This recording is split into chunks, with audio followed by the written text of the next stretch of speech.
Hey, my name is BryanCole, and this is me trying to put into words what the next 3 years of my life will look like. I'd love to say that this plan has been in the works for years and it's been perfected over the last couple months, but the reality is that it hasn't.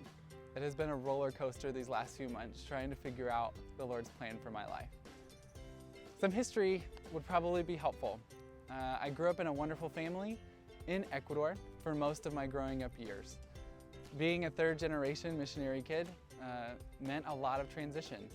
I moved to the States after graduation from high school, where I attended John Brown University, a small Christian school in small-town Arkansas, and an amazing place where I graduated with a degree in business administration and graphic design. I thought I had my life planned out after grad. I applied to a lot of jobs, convinced that I would be the next marketing guru for Del Monte or Walmart. I made plans. Strike one.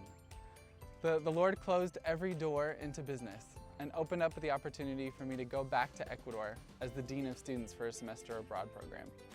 I was unqualified, inexperienced, but I went, and I loved it. That's where my passion for college students and for higher education was really sparked. And it ended up moving me back here to John Brown University as a resident director a year later. My last 2 years here at JBU have been great. They've been amazing.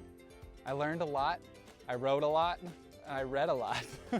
I cried a lot, and I laughed a lot. I created meaningful relationships and lasting relationships with students and staff here that I'm so grateful for. And yes, praise the Lord, I graduated with my master's degree a few weeks ago in higher education leadership. The last few months have seen 40+ applications, 16 phone interviews, 6 on-campus interviews, and a lot of work behind the scenes on trying to figure out what to do after my graduation here at John Brown. I made plans again, strike two. But thankfully, the Lord was in the midst of that and working in and through me. As I looked forward to August, I pictured myself at a lot of different places. I would have placed myself at Bethel University in Minnesota, the University of Arkansas, or Messiah on the East Coast. I was open and willing to go to many different places. I wanted to develop college students with a benefits package, room and board, a matching retirement fund, and a secure salary. All of which were really good things, but that is not what the Lord had for me. He humbled me, molded me, broke me, and pointed me to Ecuador again, and showed me that that is the place where He wants to use my passion and my education to develop college students. Thankfully, the Lord used wise and loving people around me to help me and support me through the process.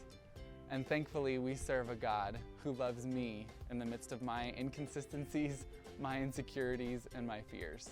So that's me and my story these last few months. It's not perfect, it's not clean, and it has not been easy. But the Lord was in the midst of it. I'm a passionate 25-year-old single guy with a master's degree who loves the Lord and discipling college students, and who will be heading to Ecuador in August. I will be serving with Youth World, a ministry of international teams, as the Director of Education and Discipleship for the program.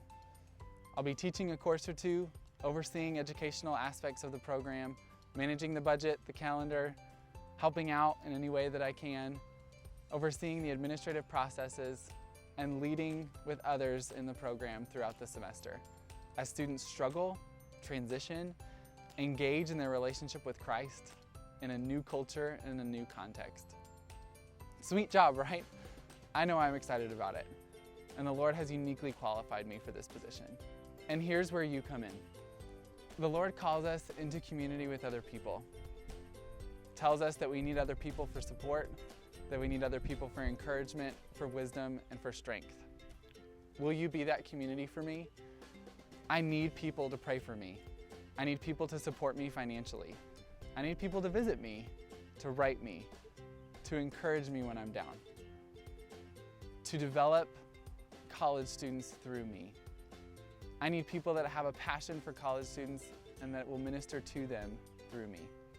Over the last few weeks, I've described God as both good and crazy, and He is both of those things.